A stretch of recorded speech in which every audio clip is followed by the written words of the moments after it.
180 à faire. 180. 180. On va faire un autre sujet aujourd'hui. 180. Donc le jeûne du 10 Tevet. Et alors vous savez nous avons 4 jeûnes officiels dans les écrits. Okay? En vérité, nous avons un seul jeûne dans la Torah, qui est Yom Kippour, c'est le seul et unique jeûne, et nous avons 4 autres jeûnes. Alors c'est quoi les 4 autres jeûnes? C'est le jeûne du 17 Tammuz. Okay? Alors on commence toujours par le 17 Tammuz, pourquoi? Parce que comme on compte les mois de l'année à partir de Nissan, okay? Donc la Torah elle a décidé que le premier mois de l'année va être le mois de Nissan. Donc on compte toujours à partir du mois de Nissan. Donc ça nous fait Nissan, Iyar, Sivan. Et le premier jeûne qui arrive, c'est Tammuz. Donc le 17 Tammuz. Nissan, il y a le jeûne des premiers-nés. Oui, mais le jeûne des premiers-nés est surtout une coutume. Surtout une coutume. C'est-à-dire c'est pas le même statut. C'est dommage qu'ils m'ont enlevé les feuilles. Je sais pas pourquoi ils m'ont enlevé les feuilles. Mais il n'est pas officiel comme ça. Ouais. Alors donc le jeûne, oui mais il faut un feutre spécial. Alors le jeûne des premiers-nés, c'est essentiellement un minag. C'est quoi un minag? C'est un minag qu'il faut faire, mais il n'a pas le même statut que les autres jeûnes. Je vais terminer le 4 jeûnes et après on verra. Alors donc, on a le 17 Tammuz, on est d'accord? Ensuite, après le 17 Tammuz, nous avons le 9 Av. Donc le 17 Tammuz, c'est la première fois où les ennemis, ils ont réussi à faire des brèches à l'intérieur des murailles. Donc les histoires nous racontent que les murailles de Yerushalayim étaient tellement épaisses qu'au final ils ont failli quasiment abandonner. Et c'est par miracle, entre guillemets si on peut dire ça, parce que tout simplement les Bnei Israël devaient recevoir un peu un gros enseignement. Et donc c'est par miracle qu'ils ont réussi à fendre les murailles. Et donc les premières murailles, une fois qu'elles étaient fendues, donc les ennemis n'arrivaient pas à rentrer, une fois qu'elles étaient fendues, donc ça c'était le début de l'entrée à l'intérieur de Yerushalayim. Alors maintenant, pourquoi le 17 Tammuz aussi, il est très connu presque autant que le Av, que le 9 Av? C'est parce que tout simplement, le 17 Tammuz, il y a eu encore un autre génocide. Pourquoi un autre génocide? Parce que c'était comme ça la coutume dans tous les pays à l'époque, qu'on allait dans les villes qui étaient entourées de murailles. Dans les villes entourées de murailles, on avait la protection de l'extérieur. Et donc par conséquent, cette protection, donc tout le monde se rassemblait. Donc à l'intérieur de Yerushalayim, au moment où on a fait la guerre, au moment où il y avait la destruction du Beth Amikdash par Nabucodonosor, à l'intérieur de Yerushalayim, il y avait des milliers, voire peut-être des millions. Tous les ministères qui étaient dans les alentours, ils étaient à l'intérieur. Parce que Nabucodonosor est arrivé pour détruire Yerushalayim et voir tout ce qu'il pouvait faire comme mal. Et donc concrètement, il y avait tout le monde qui était à l'intérieur. Et vous imaginez bien que quand il est arrivé à l'intérieur de l'enceinte de la ville, il n'a pas commencé à demander à chacun son passeport, sa carte, est-ce que tu es de la droite, tu es de la gauche, tu es, etc., etc. Il a tué tout le monde, hommes, femmes, enfants, et tout ce qu'il n'a pas tué en final. Ils sont partis en exil, ça c'était le premier exil de Babel. Okay? Donc ça a été le 17 Tammuz. Donc pendant cette période-là, c'est pour ça que la période entre le 17 Tammuz et le 9 Av sont les périodes les plus noires chez nous les Bnei Israël. Pourquoi? Parce que tout simplement, c'est cette période-là où le premier Beth Amikdash et le deuxième Beth Amikdash, c'est dans cette période-là où ils ont été détruits. Okay? Alors maintenant, quelqu'un pourrait essayer de dire « Ah là là, c'est vraiment une coïncidence bizarre que le 17 Tammuz et les deux Beth Amikdash, ils ont été détruits dans la même période. » En vérité... Détruits ou essayés de détruire? Non, le 17 Tammuz, les deux, ils ont été détruits. Les deux, le premier et le deuxième Beth Amikdash ont été détruits. Hein? Le 17 Tammuz, c'est le premier Beth Amikdash qui a été détruit. Non, les deux, ils ont été détruits le 9 Av. Le deuxième, il a commencé le 9 Av et essentiellement le 10 Av, mais c'était mamash la même période, quoi. Okay?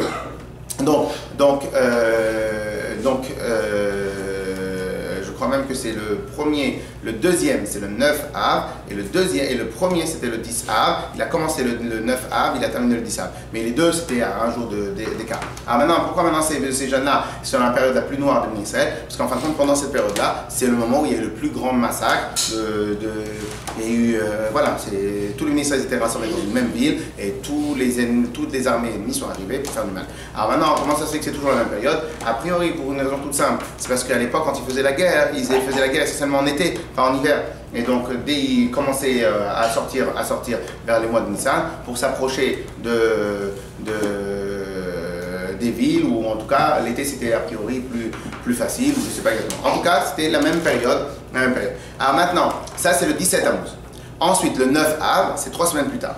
Pour l'instant, tous ces jeunes-là que je vous parle, ils sont écrits dans les prophètes.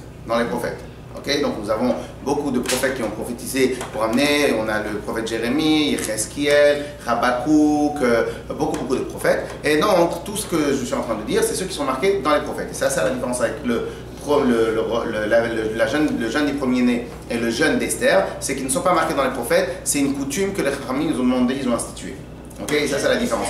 Le jeûne d'Esther et le jeûne des premiers-nés est une coutume essentielle que les Chachamim ont institué en souvenir, etc., etc. Mais ceux qui sont écrits dans les écrits, okay, c'est donc le 17 Tammuz, le premier par ordre chronologique par rapport au mois. Le 17 Tammuz, ensuite le 9 Av. Après, nous avons lequel? Guédalia. Bravo. C'est quoi le jeûne de Guédalia? Ça commémore quoi? C'est noir aussi. Ah bah, de toute façon, on ne jeûne pas dans la gaieté en général. Je sais que c'est le mois de juillet. Alors, c'est quoi le 9 Av? C'est le lendemain de Rosh C'est le lendemain de Rosh Hashanah. En vérité, c'était à Rosh Hashanah. L'histoire s'est passée à Rosh Hashanah, mais on ne pouvait pas jeûner à Rosh Hashanah. Les Chachamim ont institué de jeûner le lendemain de Rosh Hashanah. Alors, oui, mais ça correspond à quelle histoire s'est passée à Guédalia? Alors, en vérité, Nabucodonosor. Alors, Nabucodonosor, à la différence des Romains, c'est que Nabucodonosor, son but à lui, c'était pas complètement de détruire tout Yerushalayim, tout Eretz Israël. Donc, il a été de mettre au début un vrai massacre à la rébellion. Il voulait asseoir son autorité. Bon, alors maintenant, qu'est-ce qui se passe? Lorsque maintenant Eretz Israël a été détruit, il s'est dit maintenant, ça me sert à quoi, moi, une province détruite? Donc, il a mis un tzaddik, il a mis un responsable qui était un tzaddik, qui s'appelait Gedalia ben Achikam. Alors ce Gedalia ben Achikam, lui, était de la lignée des rois de David, etc. Donc il avait quand même une certaine noblesse et surtout, c'est-à-dire que les Bnei Israël, ils sont allés facilement, ils l'ont écouté puisqu'il était de la lignée des rois. Alors maintenant, ce Gedalia ben Achikam, c'est un tzaddik, son job à lui, qui a été nommé par Nabucodonosor, mais aussi son job à lui, parce qu'il en avait envie, c'était de remonter le moral en Eretz Israël, de remonter tous les rescapés, d'essayer de reconstruire un peu, de remettre et faire ce qu'on peut de tout le massacre qu'il y a eu auparavant. Et ça, c'est Nabucodonosor qui l'a nommé en Eretz Israël pour gérer la province Eretz Israël. Maintenant, ce Gedalia ben Achikam, il a essayé de faire plein de choses bien, etc. C'était un tzaddik. Mais, comme dans tout temps, alors à l'époque, a priori, c'était le sang, il coûtait pas cher, et donc il y a eu des opposants à Gedalia ben Achikam. Pourquoi? Est-ce que c'est parce qu'il voulait qu'on continue la rébellion avec Nabucodonosor, alors que lui, il était soumis à Nabucodonosor? Est-ce que c'est parce que tout simplement les gens, ils étaient jaloux de son autorité, ou etc., etc. Et donc, il y en a qui ont formé un complot pour le tuer. Alors maintenant, qu'est-ce qui s'est passé? Lui, ses conseillers lui ont dit, voilà, il devait recevoir certaines personnes à Rosh Hashanah pour un invité, des gens politiques, des responsables de certaines factions. Et les conseillers ont dit, non, ne le reçois pas, ceux-là, ils t'aiment pas, ceux-là, ils sont dangereux. Tachlès, lui, il voulait absolument faire l'unité dans le peuple, il voulait absolument que tout le monde essaye de travailler dans le même sens, et donc, il les a reçus. Et qu'est-ce qu'ils ont fait? Ils l'ont assassiné. Maintenant, le problème, c'est quoi? Dans le problème de l'assassinat de Gedalia ben Achikam, le grand problème, il est quoi? C'est que ça sapait le moral à tous les gens qui croyaient qu'il a donné l'espoir. Ok? Ça, c'est un. Deuxièmement, un assassinat d'un tzaddik le jour de Rosh Hashanah. Mais surtout, le pire, c'est quoi? Imaginons maintenant que le roi Nabucodonosor, qui se prend pour un dieu, on lui apprend que son protégé, il s'est fait tuer, son consul, il s'est fait tuer, ou son ambassadeur, il s'est fait tuer par une petite province qui s'appelle Eretz Israël. Est-ce que vous croyez qu'il va faire dans la dentelle? Il a renvoyé des troupes, il a redemandé encore de faire des massacres. Ce qui a fait que Gedalia ben Achikam, l'histoire de Gedalia ben Achikam, elle a suivi pas seulement le meurtre, et donc ça a recassé le moral de tous les gens rescapés qui voulaient essayer peut-être de faire monter un peu les choses. En plus de cela, ça a re-amené des massacres. Ok? Alors maintenant, ça c'est le troisième jeûne dans l'ordre chronologique de l'année, mais le premier jeûne dans la date, c'est lequel? C'est le 10 Tevet.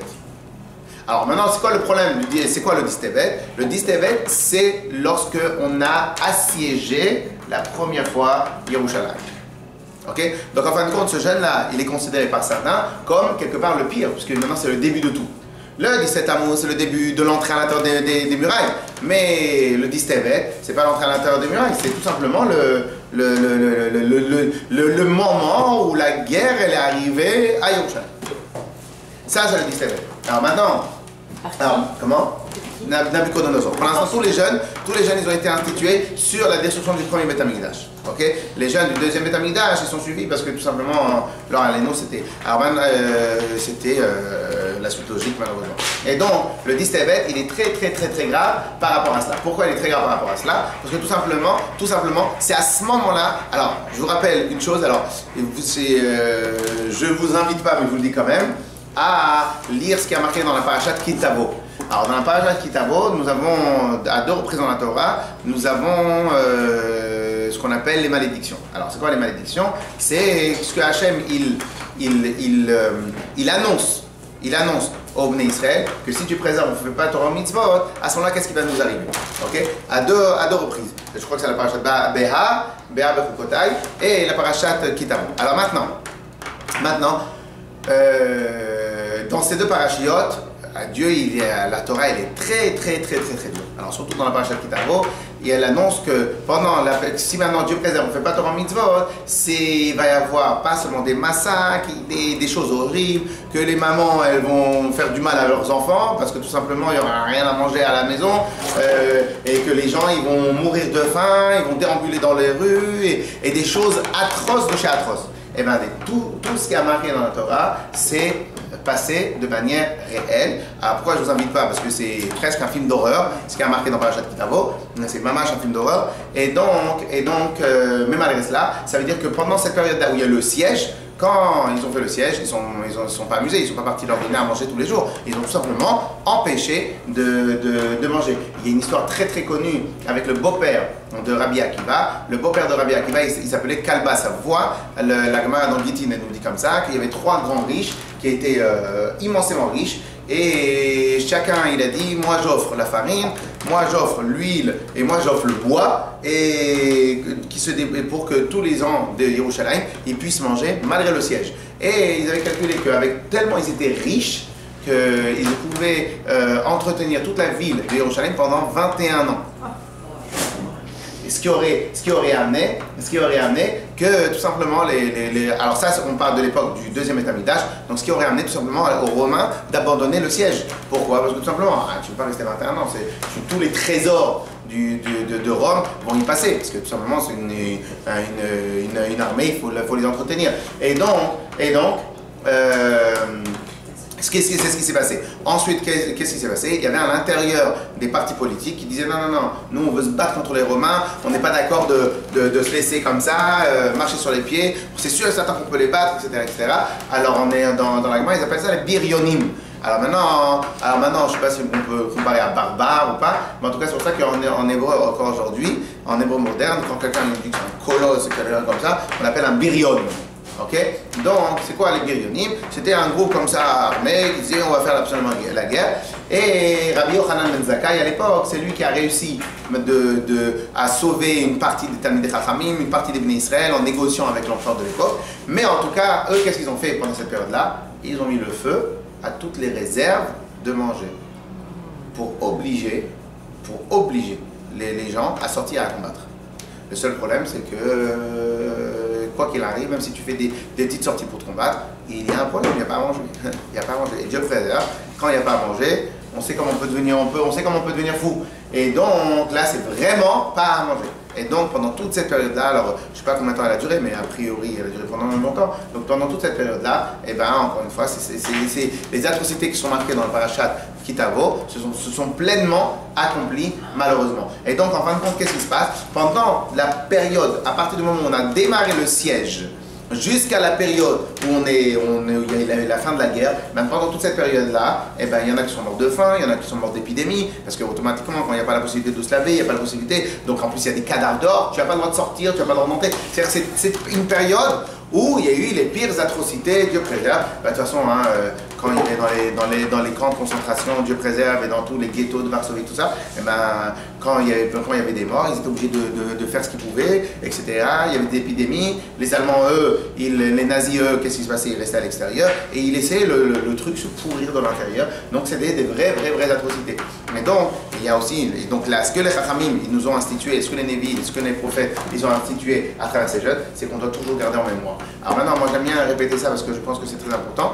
Et le problème, c'est que je pense qu'on faute tous dans ce domaine-là. C'est que aujourd'hui, si vous parlez à quelqu'un de la Shoah, heureusement qu'il y a le musée de la Shoah, heureusement qu'il y en a qui sont... Mais si aujourd'hui vous parlez de quelqu'un de la Shoah, c'est bon, c'est presque l'histoire ancienne.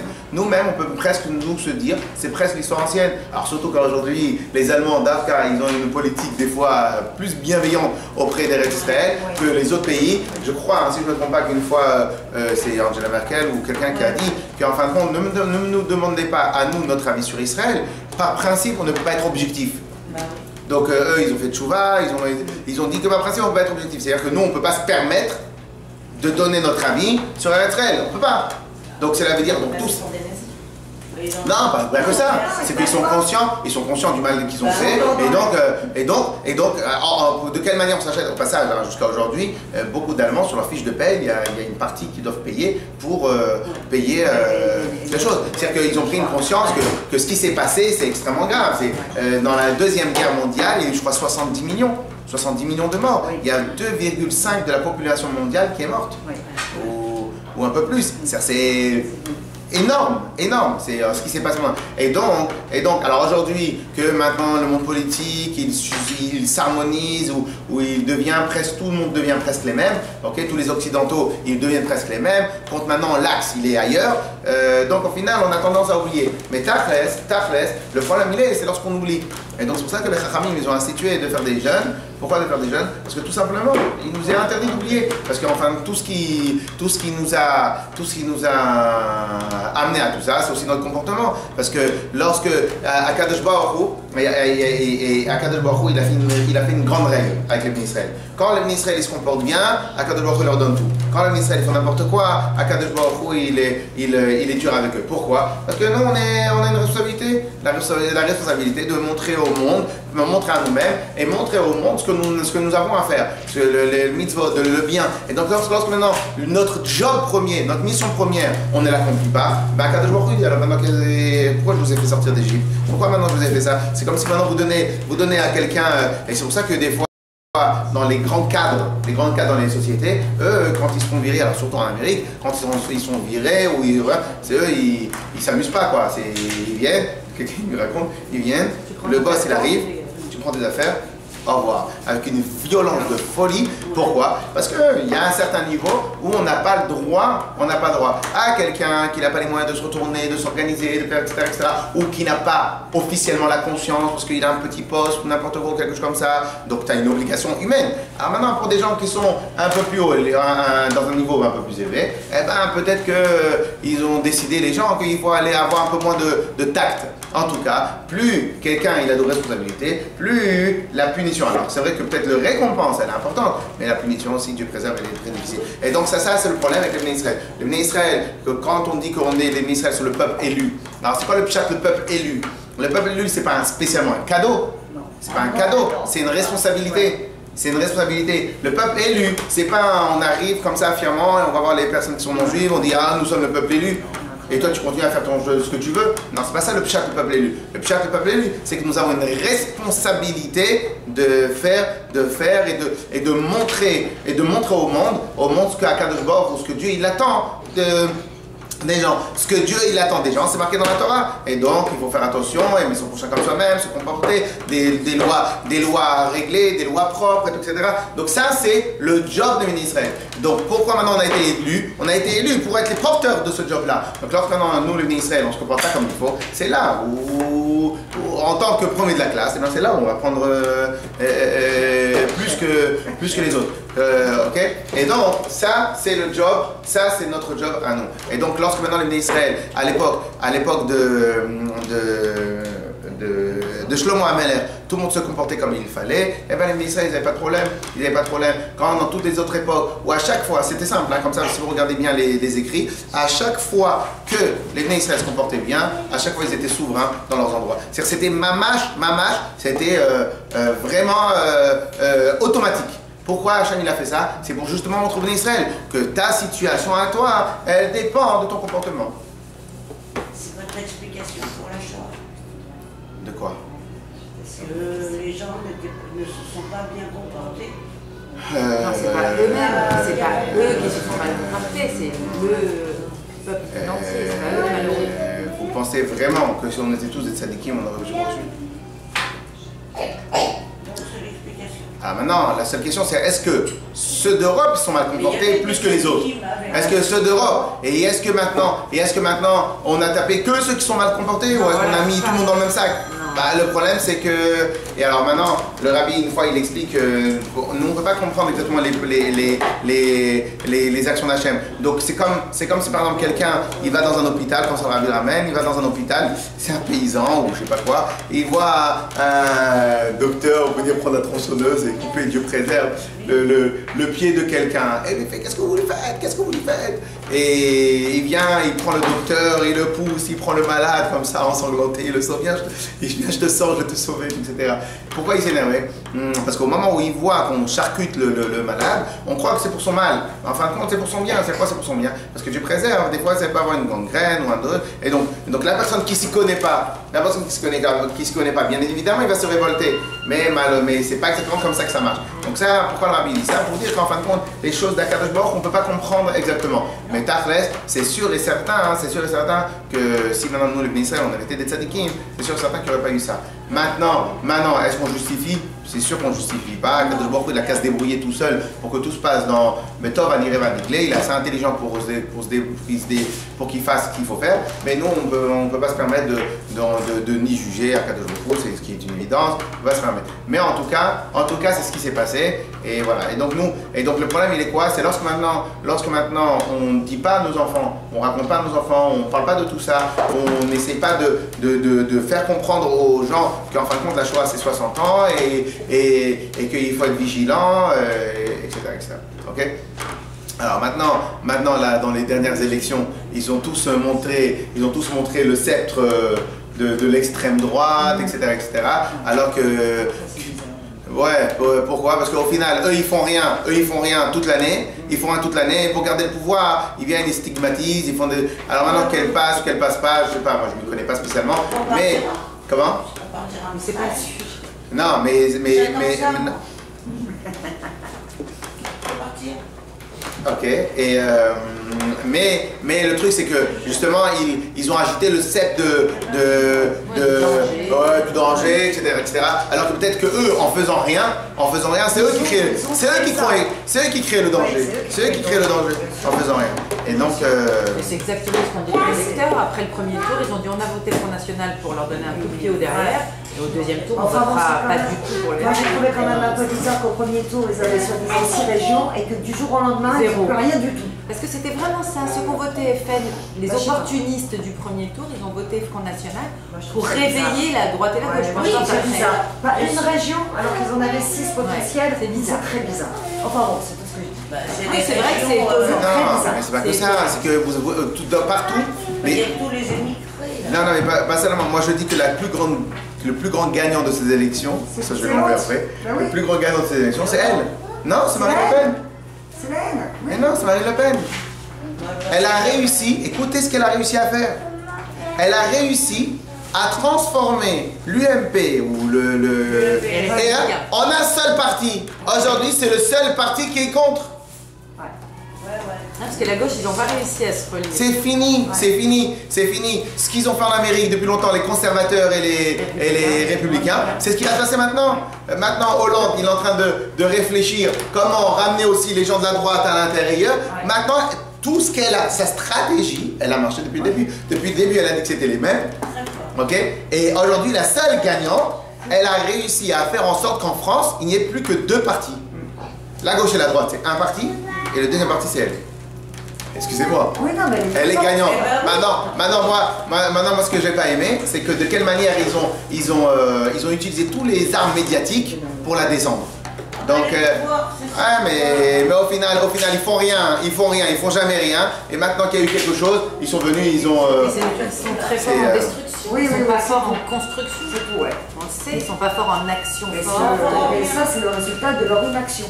Voilà, okay. C'est leur métier, l'inaction. Ouais, complètement. L'inaction et la destruction, c'est leur métier. C'est que ça.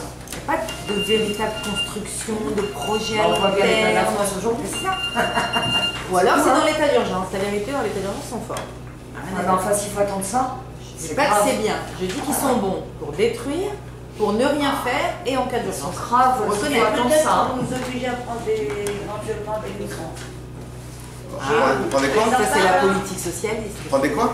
Les migrants. Des On les a pas pris, ils sont venus. Ah, ils sont venus tout seuls, hein. On les a pas pris du Ça tout. aussi, je demande l'action du gouvernement, parce qu'ils auraient dû agir en amont pour éviter qu'on les ait. Enfin, bon, on va vraiment refaire. C'était pas bon, ça nous. On n'avait pas notre place où il y avait des. Allez, est-ce que vous voulez qu'on a... Il y a des questions? Des questions? Ou vous voulez qu'on fait? Et s'il y a des... Question, alors si ces quatre-là, si c'est 4 jeunes là, c'est important. Pourtant, on fait alors le jeune Esther et bon, ok. Le jeune Alors. premier-né, on n'en parle pas. Alors, et que vous avez entendu la question? On peut répéter la question? S'il n'y a que ces 4 jeunes qui sont finalement importants, pourquoi on fait jeune d'Esther? Je parle pas du premier-né. Il y en a combien en tout 7? Alors, en tout, si on compte le jeune d'Esther et on compte le jeune des premiers-nés, ça nous fait 4, 5, 6 et Yom Kippour 7. Voilà, c'est ça. Je crois que ouais. Ok. Donc, alors maintenant, alors pourquoi? Parce qu'en fin de compte, tout simplement, dans la Torah, nous avons je suis vraiment énervé.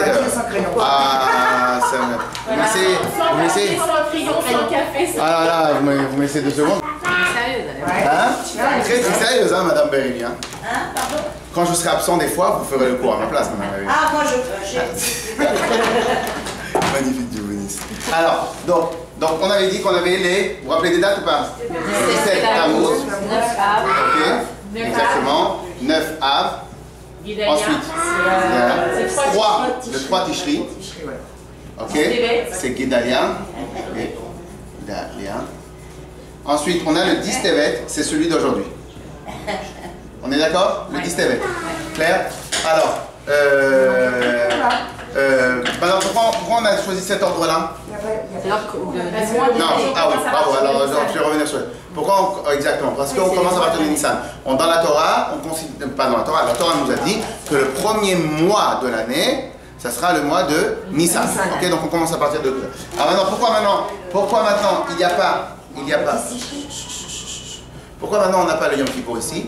Parce que ça, c'est ce qu'on appelle des jeunes. Alors, ils vont avoir deux sources officielles. On peut les appeler des jeunes Miderabanan. Miderabanan, c'est-à-dire que les Chachamim, ils les ont institués. Mais en vérité, on a plusieurs degrés dans les gravités, ou pas l'importance, mais les gravités. C'est quoi?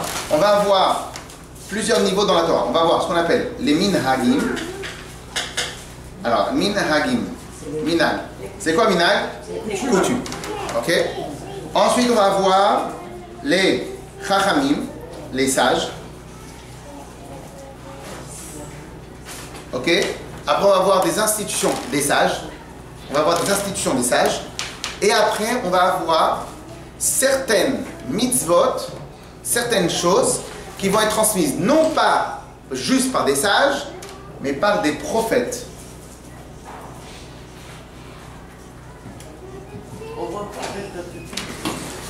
Alors, autant que la Torah, le prophète essentiel de la Torah, c'est Moshe Rabbeinu. On est d'accord? Mais autant que nous avons eu, comment? Exactement. La différence entre Moshe Rabbeinu et tous les autres prophètes, c'est qu'on considère la névoie, la prophétie de Moshe Rabbeinu, c'est le niveau le plus élevé de tous les prophètes, c'est Dieu Mamash qui a parlé, etc., etc., etc. Peut-être on reviendra sur ce principe-là une autre fois. Maintenant, les prophètes, donc lorsqu'on a le jeûne de Esther, ou le jeûne des premiers-nés, il va rentrer plus ou par Minag ou par les sages. Et je pense qu'a priori c'est Minag essentiellement. Okay? Maintenant attention. Minag ne veut pas dire qu'on a le choix. Lorsqu'on dit que quelque chose est un minag, ça ne veut pas dire qu'on a le choix.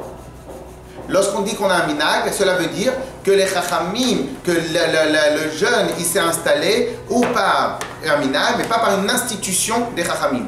Mais le principe de minag n'est pas un choix. C'est juste une différence de si on ne le fait pas. Donc dans certains cas, si on ne fait pas le jeûne, par exemple, je vous donne un exemple tout simple, dans le jeûne de Esther, si maintenant quelqu'un il est malade, il a un peu mal à la tête, il nous sera plus facile au rabbanim de lui permettre de manger qu'un des 4 jeunes ici. Ok? Le minag, il prévaut sur la halakha. Non, ça c'est une autre question. Ça, c'est une autre question. Là pour l'instant on est en train de voir la source de d'où il vient l'obligation. Ok?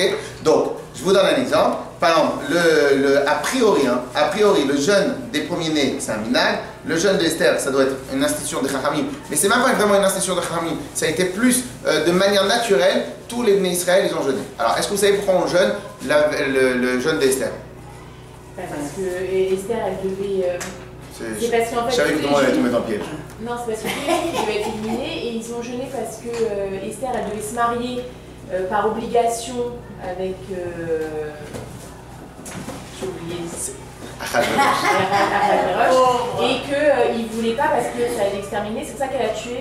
Non, ou alors je me Pour enlever le décret. C'est pas pour le miracle. C'est pas enlever le décret. Ça date, Alors en vérité, le jeûne d'Esther, tout le monde se trompe sur le jeûne d'Esther. Tout le monde dit que c'est le jeûne d'Esther par rapport aux 3 jeûnes qu'elle-même a fait. Par rapport au jeûne de 3 jours qu'elle a fait. Donc lorsque maintenant Aman il a jeté les dés pour décider quel décret il allait faire, c'était dans Nissan. Mordechai, il entend que Aman et Achashverosh ont fait le complot, ils ont décrété. Qu'est-ce qu'il fait Mordechai? Il vient et tout de suite il appelle Esther. Esther, il faut que tu fasses quelque chose. Esther a dit, mais qu'est-ce que tu veux que je fasse? Il fait, débrouille-toi, il faut que tu fasses quelque chose. Alors, merci beaucoup. donc il lui a dit, il faut absolument que tu fasses quelque chose. Bon alors, qu'est-ce que je fais? Alors en fait, tu vas chez le roi et tu essayes d'annuler le décret. Il fait, mais le roi, il ne m'a pas appelé, ça fait 1 mois. Je suis sa femme et il m'évite depuis 1 mois. Et tout le monde sait que celui qui rentre dans le palais, dans la chambre, dans le grande salle du roi royal, qui n'a pas été appelé, il a 2 options. Ou bien le roi lui donne le sceptre, et donc ça veut dire qu'il est intéressé par ta venue, ou bien le roi ne donne pas le sceptre, et à ce moment-là, dégage, mais pour le Olam Haba. Et donc, qu'est-ce qui se passe? Et donc, moi, comment je vais faire? Moi, je suis sa femme, il ne m'a pas appelé depuis 1 mois, c'est-à-dire qu'il m'évite. Mordechai lui a dit, fais ce que tu penses. Elle fait, ok, alors je vais y aller, mais demande à tout le monde qui jeûne pour que je réussisse ma mission. Et à ce moment-là, elle a dit,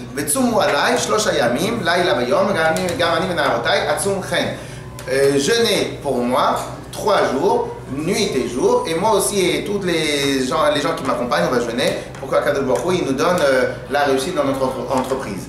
Qu'est-ce qui se passe? Elle jeûne pendant les 3 jours. Ça, c'était juste après la fin des 3 jours. Elle invite Achashverosh avec Aman pour le michté. Ça s'est passé à Nissan, juste après le décret. Et en fin de compte, l'histoire s'est passée très rapidement, puisqu'au bout de 4 jours, au bout de 3-4 jours, Aman il a été tué. Ok? Très bien. Mais ce jeûne-là qu'elle a fait, il était à quelle date? Il était à Pessah. Le jeûne là des 3 jours, il était à Pessah pendant les Yom Tov. Exactement. Il était à Pessah. Mais nous, on ne jeûne pas à Pessah. On jeûne un mois avant ou 1 an plus tard. Oui. Ou 1 an plus tard. Donc nous, on jeûne pourquoi? En vérité, il faut savoir que dans l'histoire d'Esther, il y avait quand même le décret de Haman. C'était quoi le décret? Il y a marqué dans la Megillah que tout ce que un ministre, ou en tout cas tout ce qui a été signé par le sceau du roi, on ne peut pas revenir en arrière. Par conséquent, le décret que Haman il avait mis, il était quand même valide, même s'il était mort. Qu'est-ce qu'ils ont dit à Mordechai et Esther? Ils ont dit, bon, trouvons quelque chose d'autre. Qu'est-ce qu'il a donné? Achashverosh, il a donné comme pouvoir d'Israël de se défendre.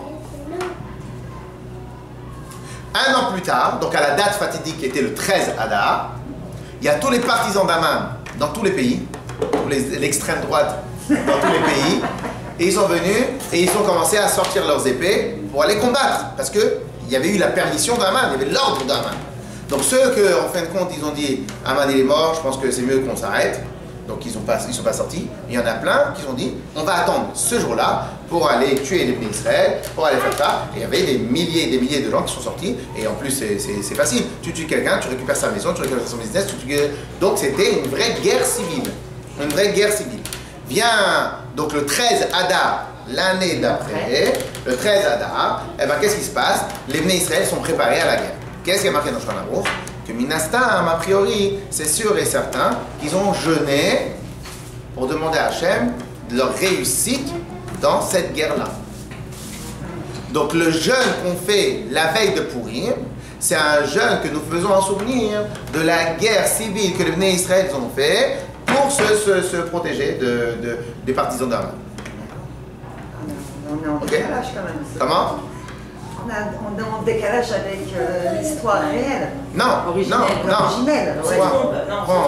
Non, parce que nous on pense que le jeûne, bah oui, c'est celui qui est marqué dans Esther, dans la Megillah. Mais alors le jeûne, c'est pas celui qui est marqué dans la Megillah. Le jeûne, parce qu'a priori aussi, le Chachamim ne pouvait pas instituer un jeûne pendant Pessah.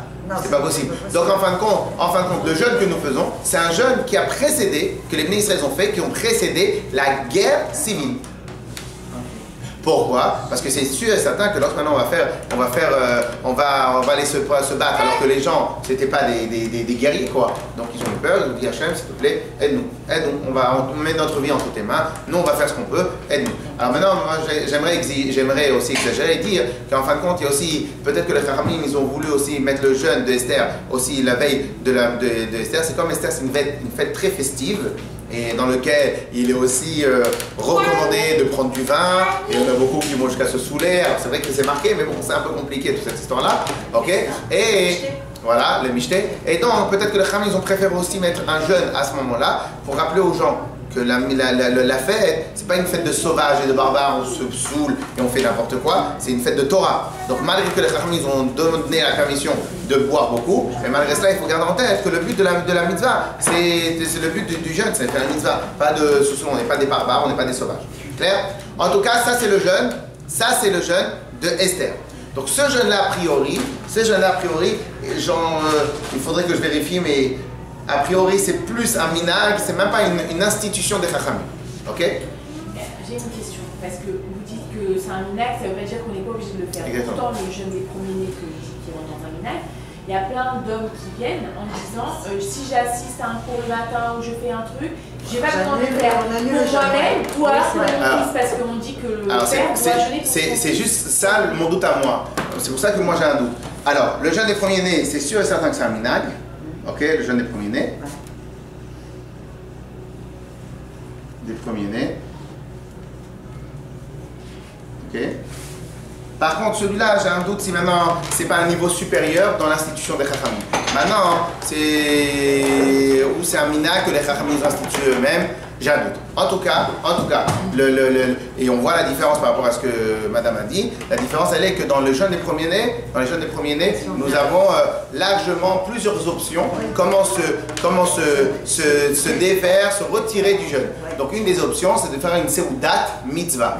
Alors c'est quoi une seudat mitzvah? C'est lorsque quelqu'un termine une étude assez importante, et à ce moment-là, on fait une seuda. Comme cette seuda, on prend par exemple une brit mila. Une brit mila, la seuda qu'on fait après une brit mila, c'est une seudat mitzvah. Alors c'est-à-dire qu'au moment où on mange, on fait une mitzvah. Comme la seuda Shabbat, c'est une seuda de mitzvah. Parce qu'en fin de compte, c'est Dieu qui a ordonné de manger.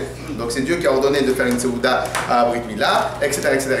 Ok? Donc en fin de compte, comme c'est une seuda mitzvah, donc on préfère que tu fasses cette mitzvah-là plutôt que la mitzvah de jeûner. C'est ça le sens. Donc les seuls hommes qui se permettent de ne pas jeûner le jeûne des premiers-nés, c'est ceux qui sont venus à une clôture de traité d'études. Mais par contre, ceux qui sont ratés, ils sont obligés de jeûner.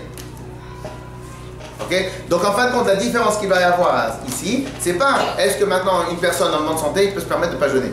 Une personne en bonne santé, il n'a aucune excuse. La seule différence c'est quoi? C'est que par rapport à la source de qui a donné le jeûne, donc la halakha nous dit, comme ça c'est un minag, donc ceux qui on peut s'acquitter à travers un traité d'études. Ça c'est un peu plus important, le jeûne d'Esther, parce que c'est vraiment tous les Bnei Israël, ils étaient alors on peut dire aussi la différence entre le premier et le deuxième, c'est que dans le cas du premier, il n'y avait qu'une partie des Bnei Israël qui était touchée, que les premiers-nés. Alors que dans la deuxième partie, il y avait tout le pays d'Israël qui était touché. Donc, on peut dire que ça aussi, c'est une plus grande importance. Lorsque maintenant, tu fais un jeûne où c'est seulement une partie, donc moi, mon grand frère, il ne mangera pas, mais moi, je suis à table et je peux manger. Ça n'existe pas, ça, dans la Torah. Dans la Torah, quand on donne un ordre, quand on donne une chose, c'est pour tout le monde. Donc, c'est peut-être aussi pour cela qu'ils se sont permis d'être méquilles, de faire plusieurs choses qu'ils ont été méquilles. En tout cas, les deux, c'est par les chachamim. Mais, même pas par les chachamim, une institution comme l'interdiction de manger le poulet et le lait, etc., c'est même pas de ce niveau-là, c'est une institution qui est plus dans l'ordre d'un minag, c'est-à-dire que comme les chachamim, comme ça, le Kitzur Shulchan Aruch nous dit, comme à l'époque, c'est sûr qu'ils ont jeûné, donc nous aussi on jeûne. Voilà la manière comment elle a été instituée. Comme à l'époque, tous les ans. Donc l'année d'après de Esther, tous ceux qui ont vécu l'année d'avant, ils se sont dit, c'est sûr qu'on va jeûner, et c'était tout le peuple. L'année d'après, ils se sont dit on va commémorer qu'on a été sauvés. Parce que c'est des gens, des pères de famille qui sont sortis avec des épées. Mais qu'est-ce qu'un père de famille, il sait comment se battre. Donc c'était un vrai miracle que les Bnei Israël n'ont pas été tués. Ok. Et après on a le plus haut niveau qui va être les prophètes. Alors, c'est quoi le sens plus haut niveau? C'est qu'en fin de compte, le principe même d'un prophète, c'est, on est en train d'étudier ça dans le deuxième shiur, le principe même d'un prophète, c'est que Hachem lui dit ce qu'il veut. Ah oui. Encore les chachamim, c'était plus une manière de démocratie. C'était un Sénat, c'était la Knesset, c'était comme ça. On vient, on fait des institutions, on réfléchit, nanana. Alors que les prophètes, officiellement, c'est Akadosh Baruch Hu qui a dit qu'il faut faire, etc., etc. Donc, les jeunes émis et ordonnés par les prophètes, ils ont un niveau d'origine, d'ordre. L'ordre a une origine un peu plus élevée, un peu plus importante. Maintenant, même par rapport à ces jeunes-là, il va y avoir quand même une différence entre celui-là, celui-là et celui-là et le 9 Av. Le 9 Av, par contre, et ça va être vraiment des différences, c'est que dans ces jeunes-là, un exemple, les femmes enceintes ou les femmes qui allaitent, ça va être un peu plus cool. Par contre, le 9 Av, il va avoir la même obligation que Yom Kippour. J'allais dire pourquoi Tisha B'Av et Kippour sont obligatoires pour les femmes enceintes alors que les autres non. Parce qu'il fallait bien que, a priori, la logique va être, il fallait bien que sur un jeûne, il y ait un jeûne où tout le Bnei Israël se commémore la destruction du Beth Amikdash. La destruction du Beth Amikdash n'a pas été juste la destruction d'un édifice, ça a été un traumatisme. Un traumatisme pour tout le Bnei Israël, le fait que depuis la sortie d'Égypte jusqu'à la destruction du Beth Amikdash, le modèle social. En France, on a eu la Première République, la Deuxième République, la Troisième République, la Quatrième République, la Cinquième République, maintenant il va faire la Sixième République, après la Septième République, la Deuxième République. Tout ça pourquoi? Pour à chaque fois relancer l'économie, ou je ne sais pas qu'est-ce qu'ils font. En tout cas, mais la destruction du premier Beth Amikdash a été la première fois où on a changé le modèle du judaïsme. Depuis la sortie d'Égypte et depuis Moshe Rabbeinu jusqu'à la destruction du premier Beth Amikdash, il n'y avait qu'un modèle des mitzvot, tel que c'est marqué dans la Torah. Donc, tous les Bnei Israël, ils allaient 3 fois par an au Beth Amikdash, ils faisaient plein de choses, etc., etc. C'était le modèle. La première fois que les Bnei Israël, ils se retrouvent à ce qu'on leur enlève, je ne sais pas, peut-être 200 mitzvot de la Torah ou qu'ils ne peuvent plus faire. On ne peut plus amener au Kohanim, on ne peut plus amener la vache rousse, on ne peut plus amener les sacrifices, on ne peut plus aller au Beth Amikdash. Et que la première fois sur 800 ans, que lorsque ça arrive Pessah, tu ne fais pas le sacrifice, et tu te retournes vers ton Rav et tu demandes, mais on fait quoi? Et que le Rav il dit, je ne sais pas. Que c'était la catastrophe. La première fois qu'il y a une brisure totale dans toute la suite, dans tout le système, c'était la première Beth Amikdash.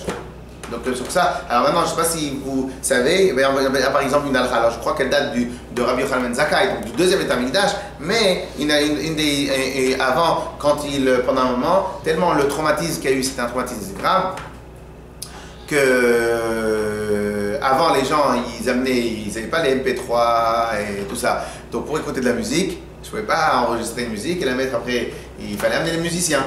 Okay? Et donc, une des institutions, par exemple, qui a été donnée pendant un moment, c'était qu'on n'avait plus le droit d'amener du bichlal de musique du tout, ni dans les repas, ni là, seulement uniquement lorsqu'il y a un mariage, etc. Lorsque, par exemple, on se marie, on casse le verre. C'est quoi le principe de casser le verre? C'est en souvenir de la destruction du Beth Amikdash, etc., etc. Donc en fin de compte, dans notre culture aujourd'hui, il n'y a pas un moment où on ne doit pas se rappeler qu'en fin de compte, notre place à nous, c'est pas la place qu'on a en Galoute, notre place à nous, c'est une place avec le Beth Amikdash, le Mashiach, nous, avec le fait d'avoir Kadosh Baruch Hu, et que les Israël, ils sont de nouveau avec toutes les mitzvot qu'on peut faire, parce qu'en fin de compte, dans la Torah, il y a beaucoup de mitzvot qu'on ne peut plus faire à cause du fait qu'il n'y a plus de Beth Amikdash. Et donc ça, c'est un vrai problème pour les Bnei Israël. Et donc ça a été le principe, ça c'est le principe des jeûnes. Et donc, en fin de compte, a priori, les Chachamim vont dire qu'il y a au moins le jeûne de la destruction du Beth Amikdash, et bien celui-là, il n'y a personne qui bouge, ni à droite, ni à gauche, et même les femmes enceintes sont obligées de faire, même si c'est difficile. Et regardez la différence qu'il y a entre le 9 Av et les autres, c'est que le 9 Av, il a été complètement calqué sur le jeûne de Yom Kippour. Alors parce qu'on a calqué sur le jeûne de la Torah. Parce qu'en fin de compte, si vous regardez bien dans la Torah, il n'y a qu'un modèle de jeûne. C'est un modèle de 25 heures. Dans la Torah, il n'y a pas un deuxième modèle de jeûne. Oui ou non? Dans la Torah, non, vous comprenez? Non. Dans la Torah, il n'y a qu'un seul modèle de jeûne. C'est un modèle de... Exactement, on n'a qu'un seul jeûne, on n'a qu'un seul modèle. Il commence la veille et il termine le lendemain. D'accord, Shabbat. Voilà, exactement. Pourquoi? Parce que c'est un jour, c'est un jour. On est d'accord? Un instant. Donc, madame... vous êtes là? Donc, on a un seul modèle. Qu'est-ce qu'ils ont dit les Chachamim? Pour le jour où il y a le Beth Amikdash qui a été détruit, et pour lui donner toute son importance à ce jeûne-là, eh ben, qu'est-ce qu'on va faire? On va le calquer sur ce qu'il y a d'existant. Et dans plein de mitzvot, lorsque les Chachamim ils ont institué des mitzvot, et ben, souvent les Chachamim ils ont calqué le modèle d'une mitzvah et l'ont institué. Quand par exemple le poulet et la viande, le poulet et le lait, écoutez, le poulet et le lait, et ben, si vous regardez bien, on est obligé d'attendre 6 heures, etc., etc. Donc ils ont calqué toutes les mitzvahs du poulet et le lait, qui est mitzvah des Rabbanan, des Chachamim, ils l'ont calqué à la mitzvah de la Torah, qui est la viande bovine ou la viande ovine et le lait. Donc, alors, juste termine. Donc, en fin de compte, qu'est-ce qu'ils ont dit? Ils ont dit, on va calquer, on va prendre le jeûne le plus important, on va le calquer à celui qu'on connaît, Yom Kippour. Sur quoi ils l'ont calqué? Ils n'ont pas calqué seulement sur les 25 heures. Ils l'ont calqué sur quoi d'autre? À Yom Kippour, il a interdit de se laver, il a interdit de manger, de boire, de se parfumer, il est interdit de mettre des chaussures en cuir, ok? Il a interdit le confort. Exactement. Et bien, à Tisha B'Av, on a calqué la totalité. Ah oui, Tisha B'Av. Ouais, Tisha B'Av. Ok. Alors que les autres jeunes, il est permis. À Tisha B'Av, on évite de travailler. Et si tu travailles seulement à partir de Chatzot, de 13h30, 14h en été, je pense. Ok. Alors que le 17 amour de toi, Tijri, le 10 Tevet, on a le droit de travailler, on a le droit de prendre la voiture. Même à Tisha B'Av, on a le droit de prendre la voiture, mais c'est pas Yom Tov, mais on évite de travailler, on évite d'ouvrir le magasin. Il n'y a que les magasins qu'ils ont une nécessité normale qu'on est censé ouvrir. Mais sinon, ceux qui ne sont pas une nécessité de manger et tout ça, on évite d'ouvrir. J'ai une question. Alors, Kippour, c'est le seul jeûne